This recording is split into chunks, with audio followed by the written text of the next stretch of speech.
Kemarin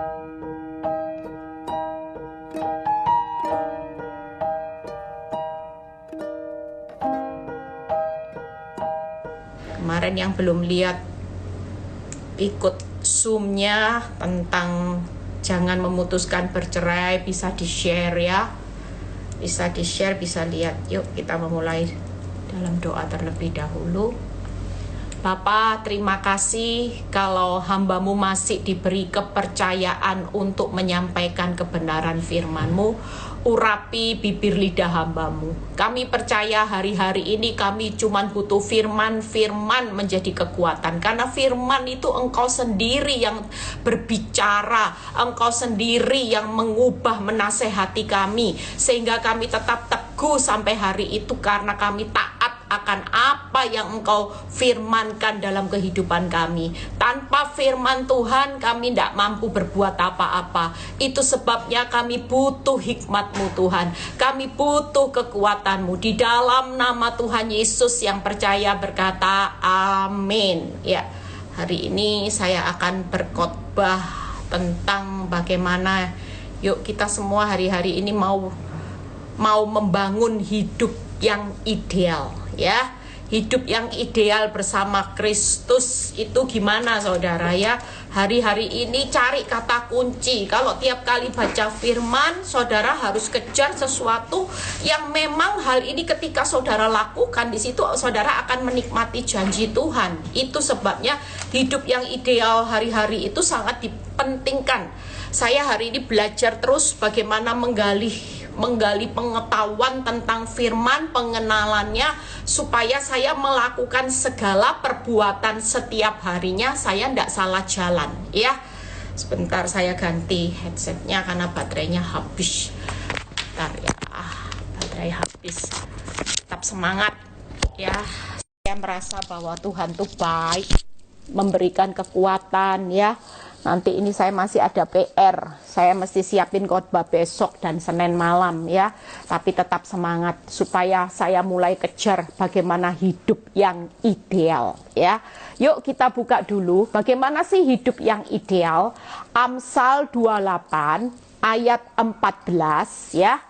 Dan 25b, baca yang ke-14 dulu. Waktu saya membaca kitab Amsal ya, di situ saya mulai merenungkan bagaimana kehidupan yang ideal. Yuk kita baca.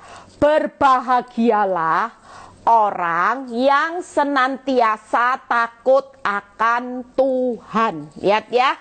Jadi hidup yang ideal itu orang yang takut akan Tuhan ya. Itu disebut sebagai orang yang berbahagia.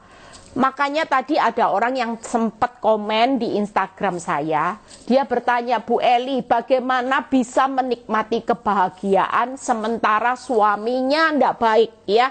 Kita percaya bahwa persepsi cara pandang saudara memandang hidup bahagia itu bagaimana? Kalau kita memandang hidup bahagia ketika kita dicintai suami, ketika kita kaya, berarti saudara dan saya akan banyak mengalami hidup sepanjang hidupmu, saudara tidak akan menikmati yang namanya kebahagiaan.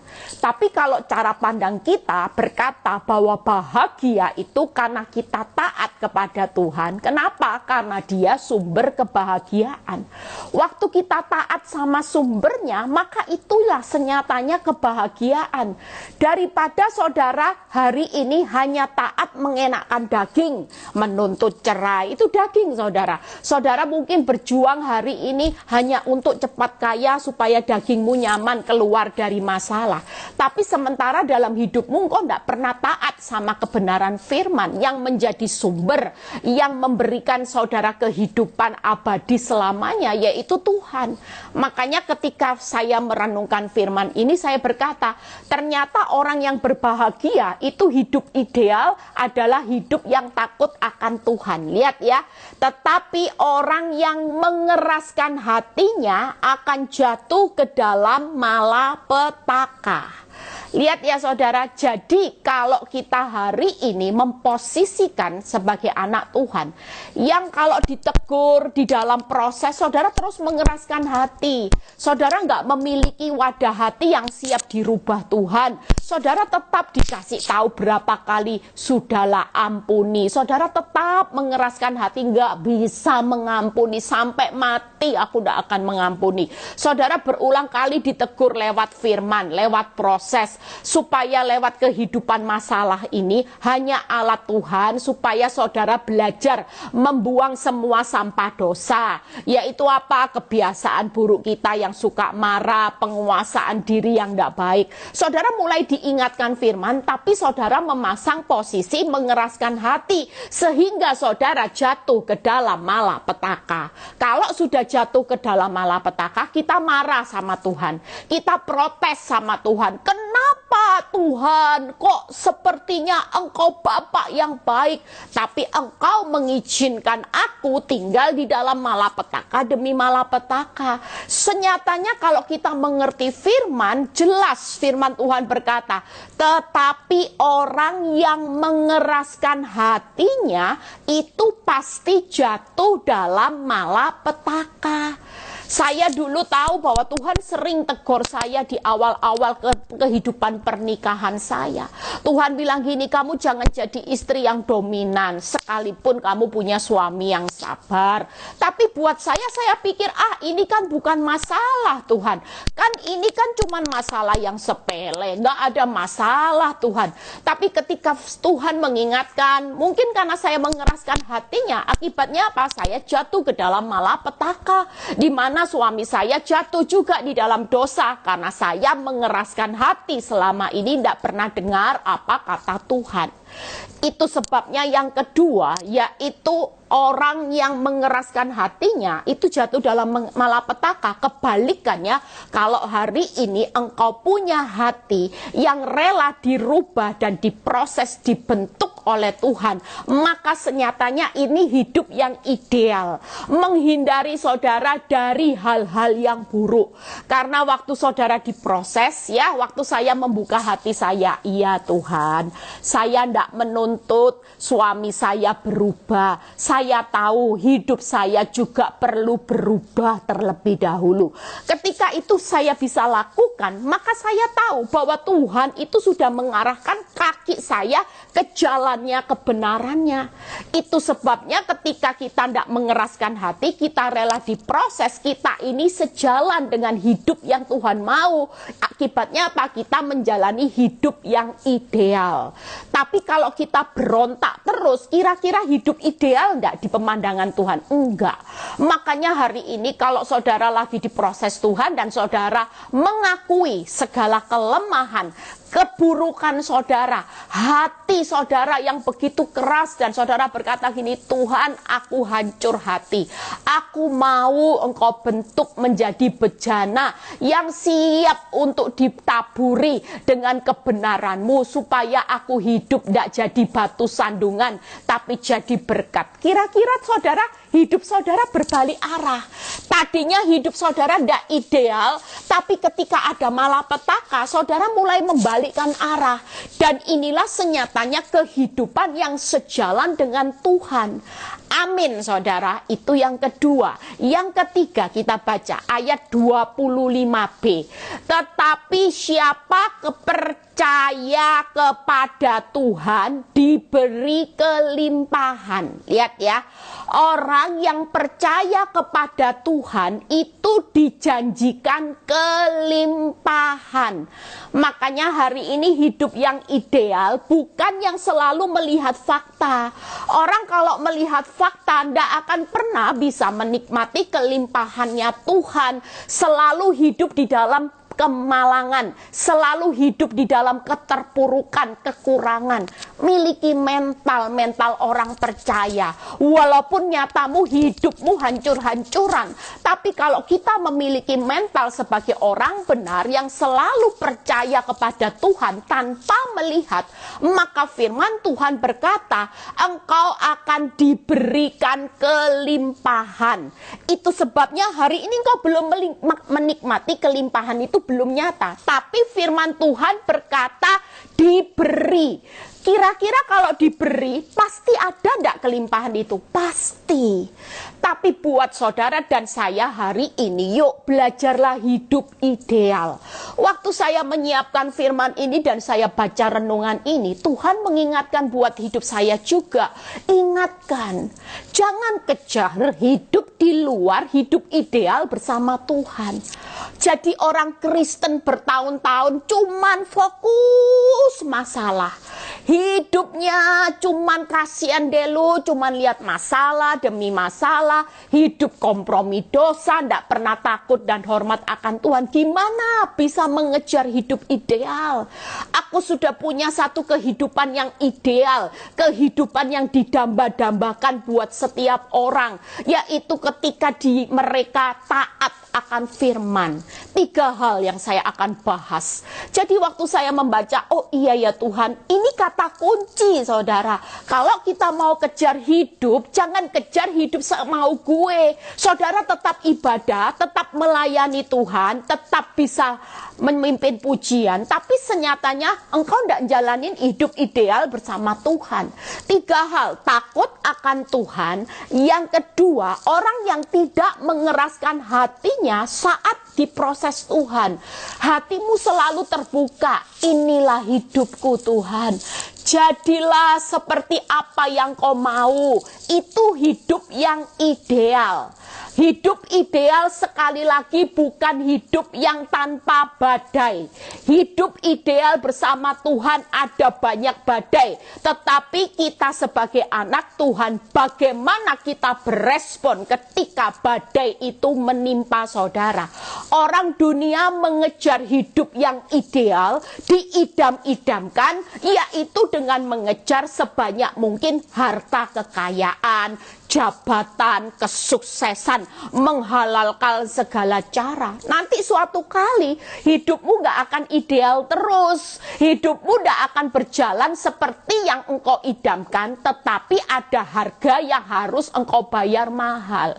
Apa sih artinya saudara kejar sukses, kaya, mobil mewah, rumah mewah? Pada akhirnya rumahmu cuman di 2 kali 1. Mobil Ferrari, Porsche, mobil Alphard, mobil mewah, cuman 1 mobilnya mobil jenazah, mobil almarhum. Apalagi kesuksesan jabatanmu juga semuanya akan hilang lenyap. Status kita hanya sebagai almarhumah. Kita semua hari ini kejarlah hidup ideal bersama Tuhan. Kalau takut Tuhan, rela diproses, tidak mengeraskan hati, dan hidup percaya kita hari ini kita bangun, itulah yang menjadi perhitungan Tuhan. Tuhan bilang gini, engkau akan berbahagia nak kalau takut Tuhan. Kalau engkau tidak mengeraskan hati saat ada proses, ada ujian, dan engkau terbuka hatimu untuk aku bentuk, tidak ada malapetaka yang bisa merebut hidupmu dari tanganku. Aku justru sedang meluputkan engkau dari malapetaka yang paling besar, yaitu maut, neraka selama-lamanya. Bahkan kalau engkau bisa hidup percaya saja, tidak usah lihat fakta hari ini, berdirilah di atas imanmu. Kenyataanmu boleh hancur, tapi kalau engkau berdiri di atas iman, percayamu kepadaku, percaya saja, tidak ada kata tetapi, maka janjiku yaitu aku akan memberi engkau kelimpahan. Lah kalau kita di tengah masa sukar ada kelimpahan, berarti kita kaya enggak? Kita jadi orang yang kaya. Makanya hari ini kejar semua hidup ideal dengan gembira, luput dari malapetaka, dipersiapkan hidup kelimpahan. Itu saudara kejar. Kata kuncinya didapat, saudara. Yuk kita bahas satu persatu ya.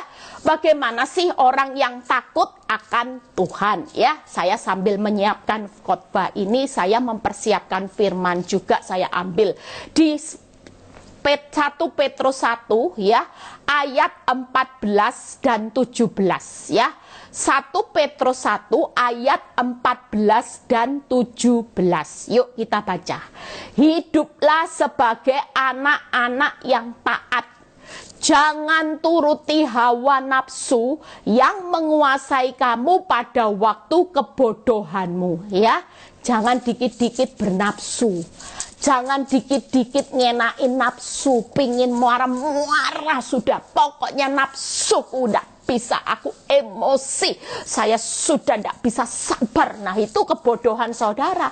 Hawa nafsu, serakah, sudah ada diberi berkat sama Tuhan, tidak ngucap syukur, masih serakah, masih kepingin lebih dan lebih. Belajar saudara, karena ini sedang menghinggapi anak-anak Tuhan virus, yaitu hawa nafsu.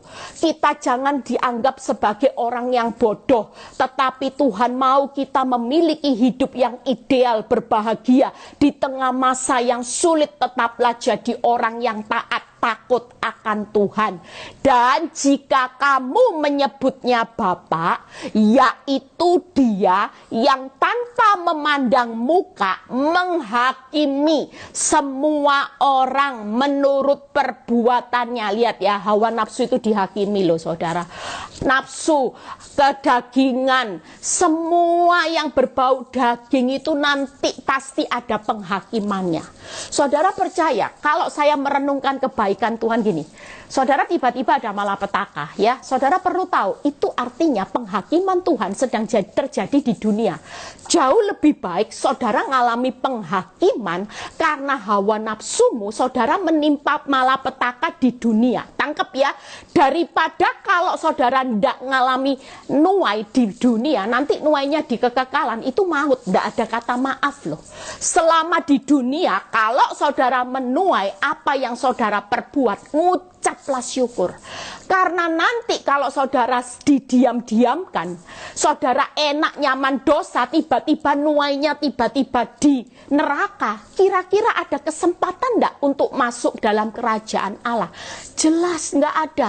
Makanya firman ini berkata, dan jika kamu menyebutnya Bapa, Dia yang enggak pandang muka, mau saudara kaya, mau saudara sudah bangun gereja, mau saudara sudah jadi pendeta, mentobatkan orang puluhan ribu, kalau hidupmu tidak pernah taat dan cuma hidup menuruti hawa nafsu daging, Dia Bapa yang baik akan menghakimi anak-anaknya. Justru karena Dia Bapa yang baik, kita memandang Dia sebagai Bapa, menyebutnya Bapa, makanya Dia layak memberi penghakiman itu sebelum penghakiman dalam kekekalan. Makanya saya bilang gini, aduh terima kasih ya Tuhan, waktu saya merenung firman ini, saya cuma ingat satu hal. Dulu saya marah sama Tuhan, saya tidak pelayanan, zona nyaman, enak semuanya. Tapi saya hidup dalam hawa nafsu enggak? Saya hidup dalam kedagingan enggak? Yang Tuhan sangat tidak melihat hidup saya tidak ideal.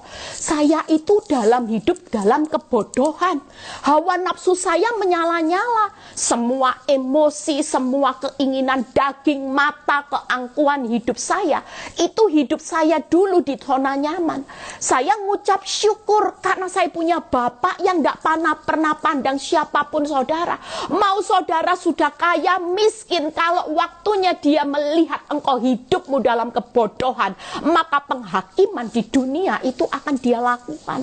Tujuannya baik. Daripada penghakiman di kekekalan, gimana? Lebih baik di dunia masih ada kesempatan untuk memperbaiki diri. Itu sebabnya lihat ya, maka hendaklah kamu hidup dalam ketakutan selama kamu menumpang di dunia ini. Sadar ya, kita ini menumpang.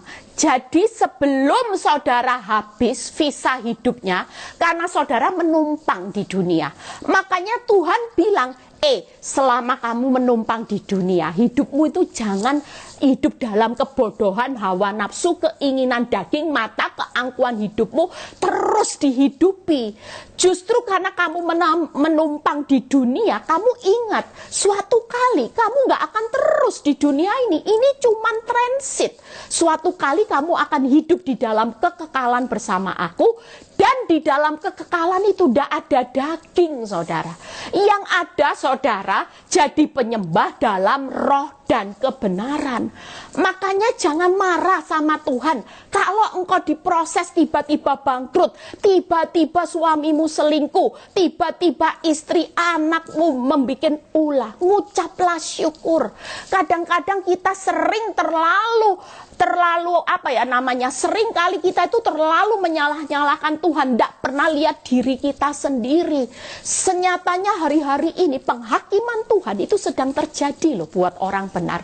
Makanya kenapa masa sukar diizinkan? Terima kasih, supaya penghakiman Tuhan cukup sampai di dunia ini aja. Setelah itu kita selesai menumpang di dunia, kita balik ke rumah Bapak, kita ini sudah lulus, bukan lolos lagi, lulus selama-lamanya hidup di dalam kekekalan bahagia bersama Bapa.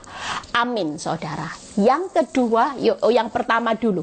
Bagaimana sih keuntungan? Saya akan buka beberapa ayat. Keuntungan kalau orang hidup takut akan Tuhan. Yang pertama, orang hidup takut akan Tuhan itu hidup yang ideal. Kenapa? Lihat ya, Mazmur 33 ayat 18. Saya ambil 4 aja ya. Sebenarnya banyak kalau mau dilihat, tapi ini 4 aja buat saudara rekam.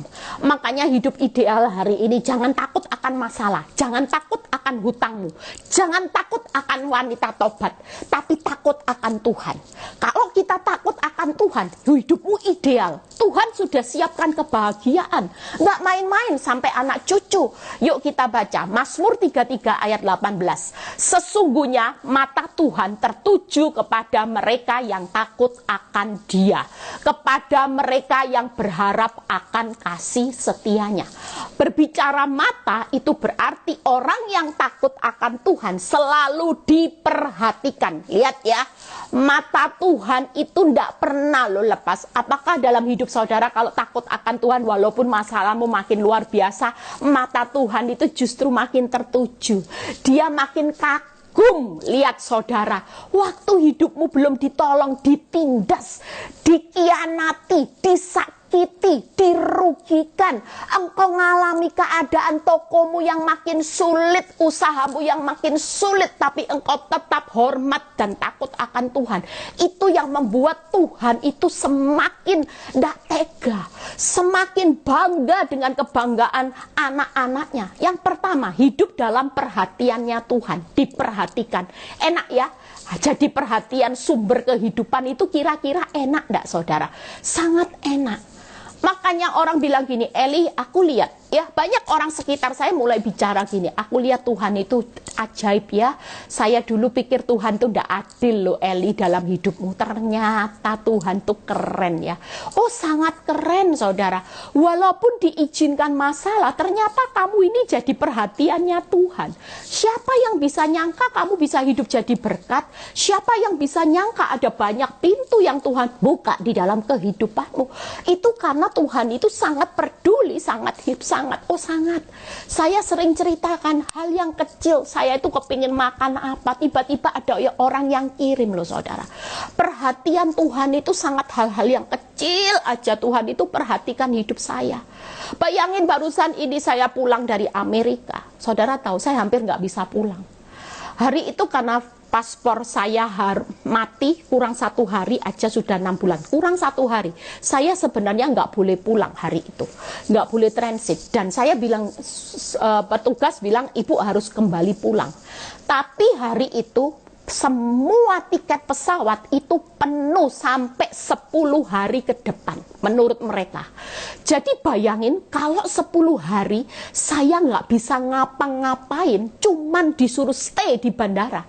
Jadi apa saudara? Mau pulang nggak ada tiket. Hari itu saya bingung juga, anak saya lebih bingung saudara. Tapi Tuhan perhatikan saya nggak? Perhatikan. Tiba-tiba petugas itu lagi ngecek komputer gini di depan anak saya dan saya. Saudara tahu petugasnya bilang apa? Oh, ada satu, tinggal satu. Luar biasa saudara. Saya cuma bilang gini, sudahlah seadanya tempat duduk, tidak apa-apa. Yang penting saya bisa pulang.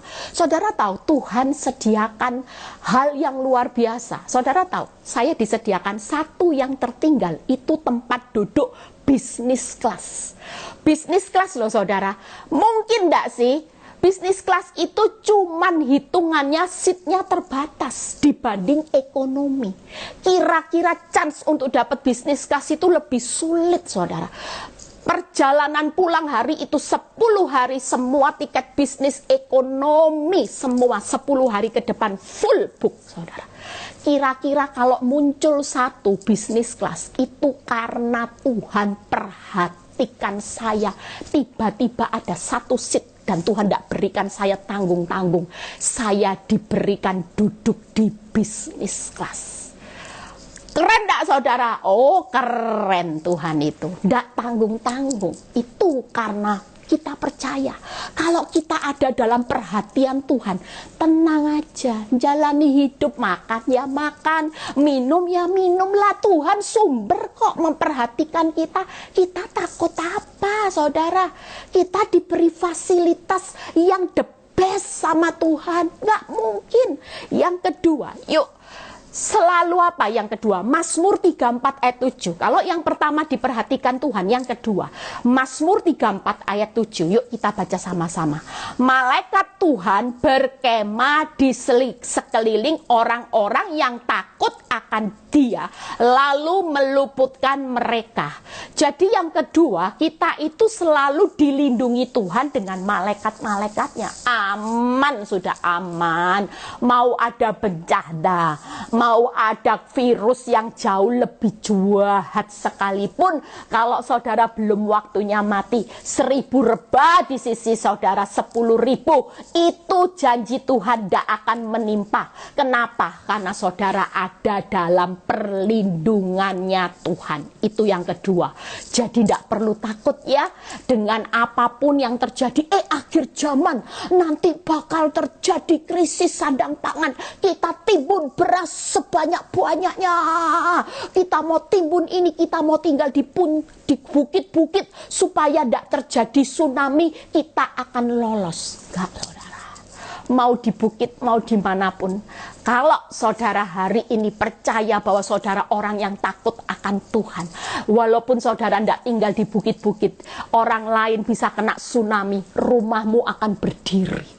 Orang lain tenggelam, engkau akan selamat. Hanya karena Tuhan memperhatikan dan melindungi orang yang takut akan Tuhan dengan malaikatnya. Itu yang kedua. Yang ketiga, Mazmur 34 ayat 9 kita baca ya. Takutlah akan Tuhan, hai orang-orangnya yang kudus, sebab tidak kekurangan orang yang takut akan Tuhan. Hari ini masa sukar, banyak orang kekurangan. Kalau kita kejar terus supaya kita tidak kekurangan dengan cara dosa, suatu kali engkau akan dibuat minus. Suatu kali engkau akan dibuat kepayahan mencukupkan kebutuhanmu. Tapi kalau kita hari ini kejar posisi hidup yang ideal dengan takut akan Tuhan, maka Tuhan berkata, hai orang-orangku yang kudus, sebab tidak berkekurangan. Artinya yang ketiga, kita akan selalu hidup dicukupkan Tuhan untuk segala apa yang saudara butuhkan. Diperhatikan, dilindungi dengan malaikat yang berkemah. Yang ketiga, selalu hidupnya dicukupkan. Orang berbicara tidak kekurangan itu selalu berkecukupan, bahkan lebih dari cukup. Amin saudara. Saya ngalami proses kekurangan kasih. seorang suami, tapi saya punya kelimpahan kasih yang bisa saya bagikan buat orang-orang yang alami sama seperti saya. Itu sebabnya kalau kita kekurangan hari ini, jangan kejar gimana caranya mencukupkan, karena kita punya sumber yang sudah siap sedia untuk memberi kecukupan. Ketika kita hormat, takut sama Tuhan, maka janji Tuhan, nak, sudahlah, orang benar tidak usah panik. Orang dunia resesi, orang dunia bisa depresi, bisa krisis, tapi buat orang benar enggak loh. Aku kan berjanji tidak akan kekurangan. Kalau aku bicara tidak akan kekurangan, aku jadi penjamin hidupmu. Lah takut apa, saudara? Ayolah, kita harus tahu kata kunci, mengejar hidup ideal. Jangan mengejar hidup ideal menurut dunia, ikut gaya hidupnya dunia, tipu sana, tipu sini, investasi crazy rich, hidup ambil suami orang untuk menunjang kebutuhan hidup sebagai tiang keluarga. Bukan itu, saudara. Kalau itu engkau lakukan, maka engkau sedang menyiapkan malapetaka dalam hidupmu. Engkau sedang menyiapkan kehancuran yang akan menimpa hidupmu. Itu sebabnya yang keempat, ya. Yuk keempat kita baca Mazmur 25 ayat 12 sampai 13. Mazmur 25 ayat 12 sampai 13. Siapakah orang yang takut akan Tuhan? Kepadanya Tuhan menunjukkan jalan yang harus dipilihnya. Orang itu sendiri akan menetap kebahagiaan dan anak cucunya akan mewarisi bumi. Apa yang keempat? Kita ini selalu hidup dalam kebahagiaan dan anak cucu diberkati. Lo enak lo saudara, sampai jaminan hari esok. Tuhan itu sudah sediakan buat orang yang takut akan Tuhan. Menetap artinya selamanya. Kata menetap itu berarti selama-lamanya engkau ditetapkan hidup dalam kebahagiaan, bahkan selama-lamanya anak cucu orang benar akan diberkati. Kalau itu jadi ketetapan Tuhan, mau hari ini hidupmu hancur-hancuran, siapa yang bisa menghalangi ketetapan Tuhan sebagai sumber kehidupan kebahagiaanmu? Nggak ada, saudara. Cuman tinggal tunggu waktunya Tuhan. Tuhan lagi lihat engkau setia ndak sih sebagai orang yang takut akan aku. Waktu hidupmu aku ambil pagar perlindungan seperti Ayub. Iblis bilang gini, ya terang Tuhan hidupnya, haleluya, puji Tuhan. Takut Tuhan, lah semua kamu pagari, kekayaannya dipagari, anak-anak dipagari, kesehatan, kebahagiaan dipagari. Ayo coba ambil itu pagarmu. Ayo kepingin tahu Ayub itu gimana? Ayo. Nah, ini yang sedang terjadi. Tuhan juga ingin lihat kalau sampai sesuatu yang membuat engkau fokus hari-hari ini. Aku ambil pagernya, keuanganmu aku ambil. Dan ketika pagar itu diambil, berarti ada sesuatu yang akan menimpa keuanganmu. Rumah tanggamu pagernya diangkat, ada sesuatu yang menggoncang rumah tanggamu. Tuhan pengen lihat responmu, tetap hormat, takut sama Tuhan, atau mulai engkau tidak menghormati Tuhan. Itu ada dalam penilaiannya Tuhan hari-hari ini. Makanya jangan sampai ini hilang, sehingga hidupmu tidak ideal. Buat saya, apakah ketika proses saya masih berlanjut makin sulit, hidup saya tidak ideal? Oh sangat, saya nikmati kebahagiaannya Tuhan luar biasa. Walaupun masalah tidak jadi patokan. Orang bahagia bukan ditentukan masalah, karena masalah itu cuma ada di dunia. Tapi orang bahagia itu karena ditentukan Tuhan yang menentukan idealnya orang berbahagia. Kalau hidupmu takut akan Tuhan, Tuhan bilang gini, ideal. Aku perhatikan kamu loh ya. Siapa ini? Marlen. Siapa ini?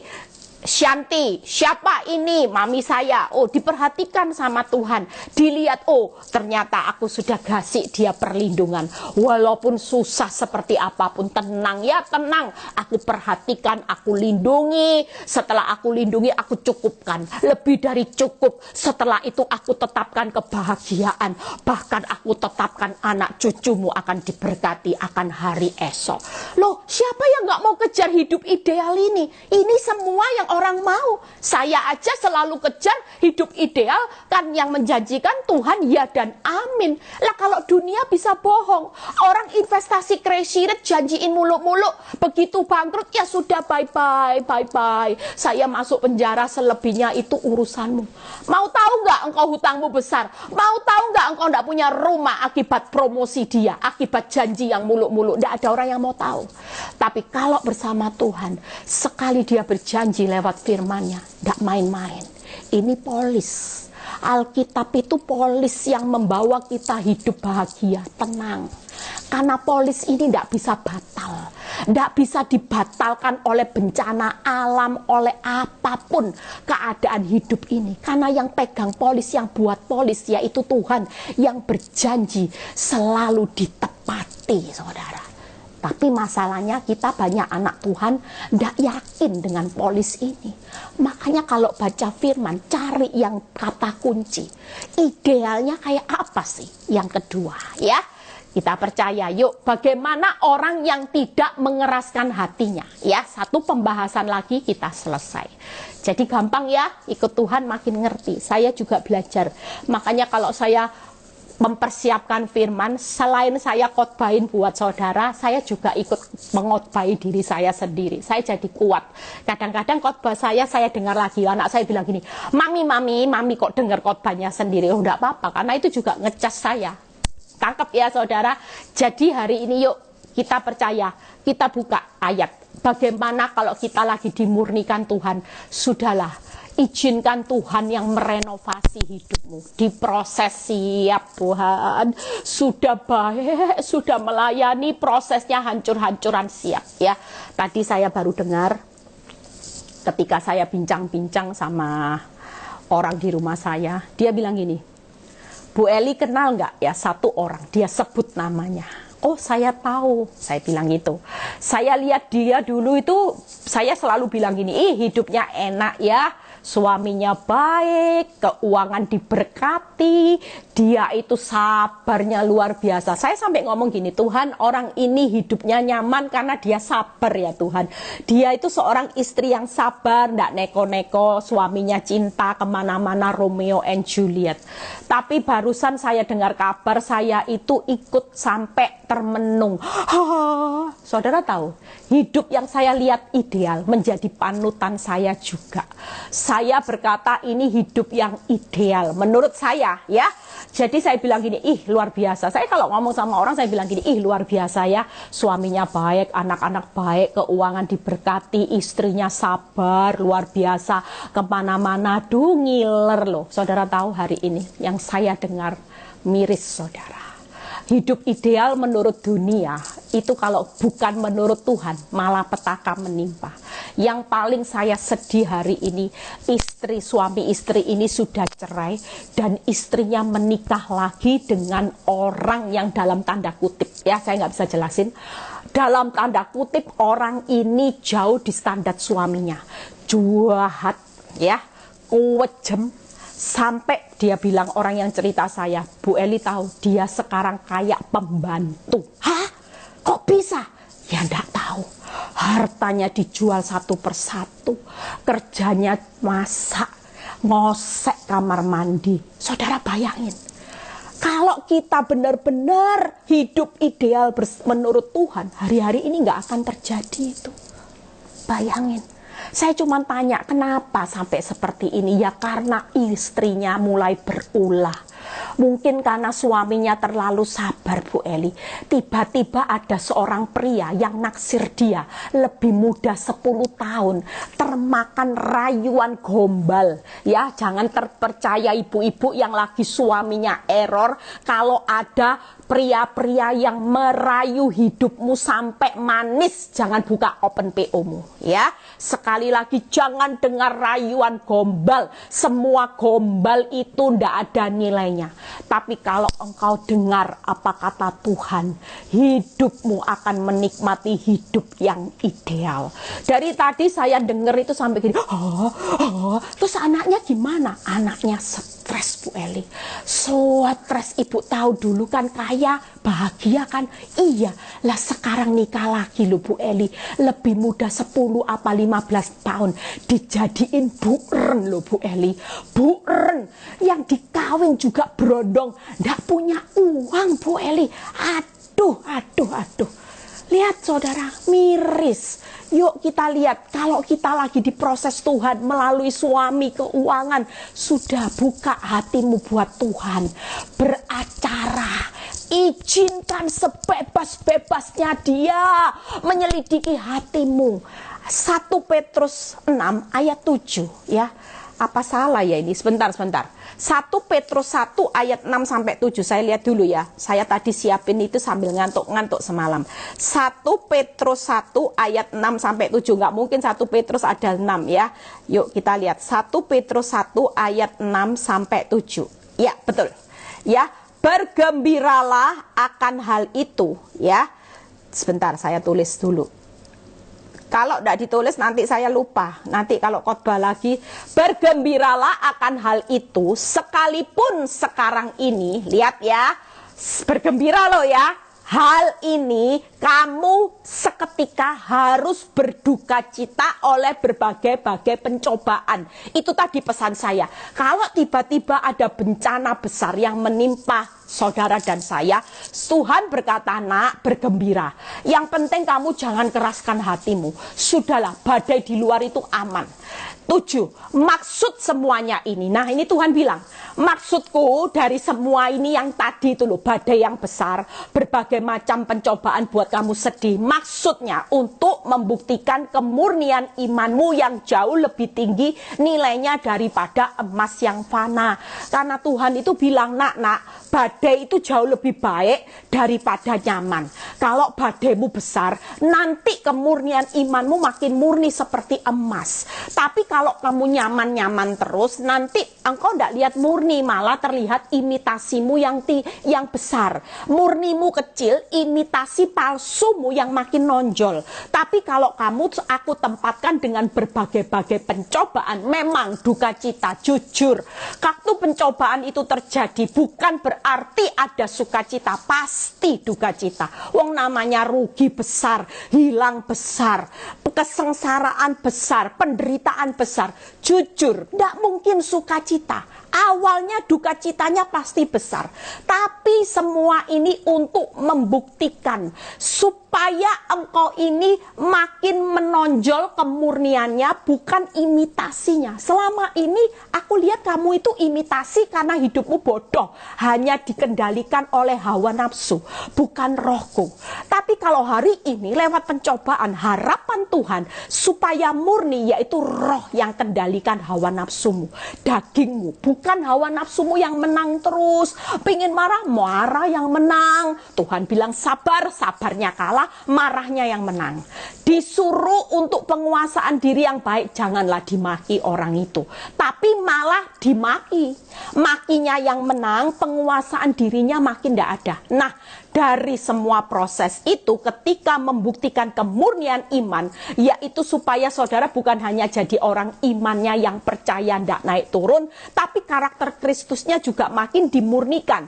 Yang diuji kemurniannya dengan api, tidak enak. Ya, sudah duka cita, sumuk panas. Namanya dengan api pasti kepanasan ya. Orang kepanasan tuh ndak enak saudara. Aduh sakit, mau gini sakit, mau gitu sakit, maju sakit, mundur sakit. Saya ngalami dulu, maju sakit, mundur sakit, lihat ke samping sakit, semua sakit, tidur pun sampai sakit. Tapi waktu saya mengerti hidup ideal, berarti ini hidup ideal. Yang penting kamu jangan ngerasin hati, nanti pasti malapetaka itu ndak akan menimpamu.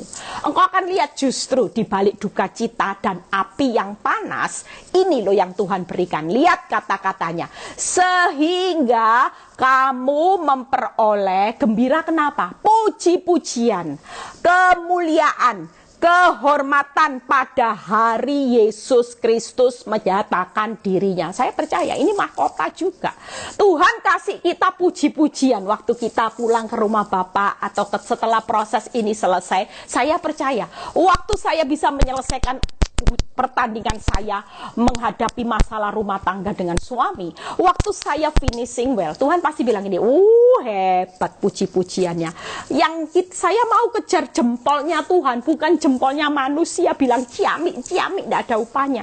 Tapi kalau Tuhan bilang gini, puji-pujian, kemuliaan, mahkota, 5 mahkota, dan kehormatan.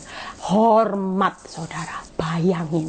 Siapa kita debu, tapi kita dapat puji-pujian, kehormatan, kemuliaan pada hari Yesus Kristus menyatakan dirinya.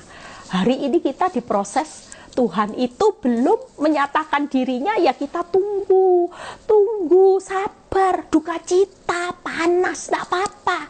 Tapi Tuhan itu berkata, kamu hidup ideal loh. Ngapain takut?